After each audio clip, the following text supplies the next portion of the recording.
Morning, Tel. Oi, oi. Well done, mate. We've had a couple in. Wasn't expecting that in that cold, do you know what I mean? It's cold. You want a brew, yeah? Isn't it? Oh, I'd love one. Thanks, mate. Do you know what? When we were doing that filming yesterday, them little look clips, I was sat here and I was absolutely chilled to the bone, and I didn't want to say anything. But like I had a thermal t-shirt on, a t-shirt over the top of that, two jumpers and a windstopper, and it was still cutting right through me. Straight in our face here, wasn't it, yesterday? But yeah, nothing all day. You know, we had them few little blips and bleeps in the daytime, which I thought were liners, but there was rud about, you know, so I'm not sure. And then I think, if you remember, just before you left, I saw something slosh out, but I missed it. Do you know when I had my eyes on the water and I looked away, looked back, and there was a big set of rings.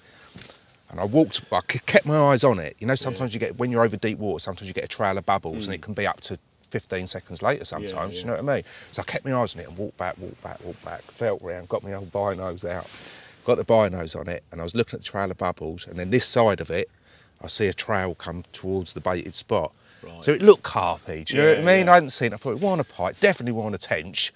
It was minus, up, didn't it? Minus God knows what that morning, so I wouldn't have thought it was a tench. Anyway, after you left, I see a couple of other similar sloshes, something else in the night.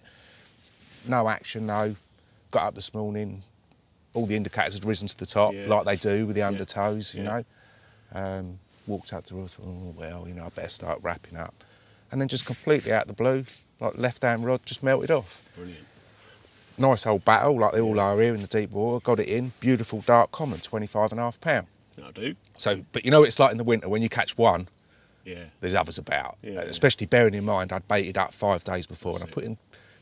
Secretly, I was sat here thinking I overbaited. I shouldn't have put in as much, you know what I mean? But we had that mild spell immediately after I'd baited, and I think they got on it then, and so they kept coming back, even though it's gone really cold. But anyway, with the idea of more out there, I thought I'm getting that bait straight back out on the mark. So I got that one back out, and like you do, I reeled the other two in, either side of it, do you know what I mean? 20 minutes later, it was away again. And you know when you just know it's a big fish, do you know what I mean? It was just a different battle altogether. And it was like heavy going on. None of that, you know, like you get over 20 or something, you know, it was just a dead heavyweight. I thought, oh, God, you know, and it's 80 yards away, do you know what I mean? Water, and eventually I see the old line start to cut up in the water, like, you know. But by now it's had a bit of line off me, the stretch in the line, the fact that it's coming up. It's like over 100 yards away from me, do you know what I mean? I've got the island each side of me, and I'm thinking, if this swings left or right, it's going to do me, you know, like, but I've done the old side strain, like tip right down low, and for some reason, when I'm fishing at range, they always come in easier like that, you know, but I got it all the way, exactly, you know, but I got it all the way back. I had it on for over 20 minutes, honestly. My arm felt like it was going to drop off, like, you know, and I'd seen it for about the last 5 minutes as well, you know, and I thought, that's a good one, don't drop off, like, but yeah, eventually got it into the net, and, well, I'll show you in a minute, mate, it's an absolute belter. Like, you know, really, really good. Nailed, properly hooked, you know, never ever coming off. Like, you know, so. That was on, what, the size 6 gripper? That was on the size 6 gripper, the ones with the beak point, and just nailed, like, you know.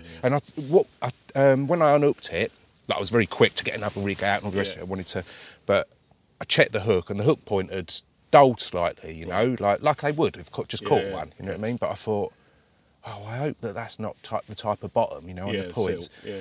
And when I reeled in the other two, they were absolutely fine. All I had to do was change the baits and put them straight back out, like, you know, so, Right. Perfect. Well, there's always a chance of another one yet, so I think we'll have a cup of tea and then have a look. Definitely. Brilliant. Well done, mate.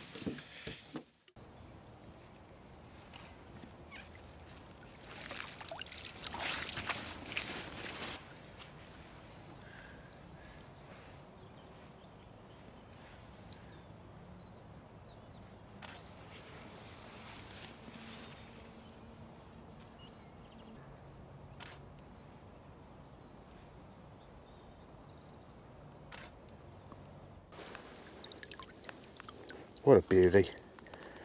Proper chuff for that. More chuffed because of the time of the year, you know, end of February.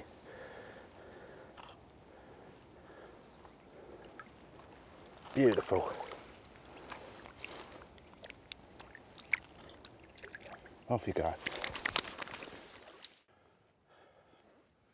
Beautiful, beautiful carp. I can tell you now, I wasn't expecting to catch this one this trip. When we got here, it was proper cold. Like, I actually thought the lake would be frozen. So, well chuffed.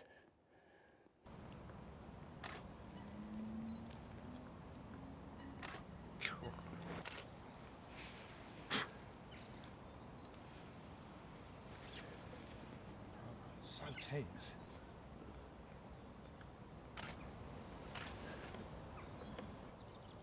Well, that is just absolutely beautiful. I'm proper blown away.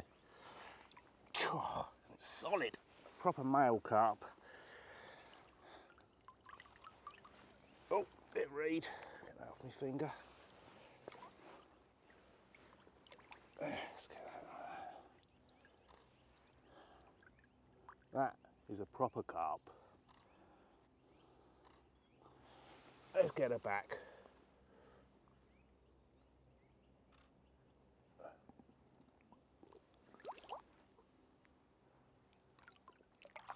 Through the old tubulars. I was going to say off she goes, but I reckon off he goes with that one.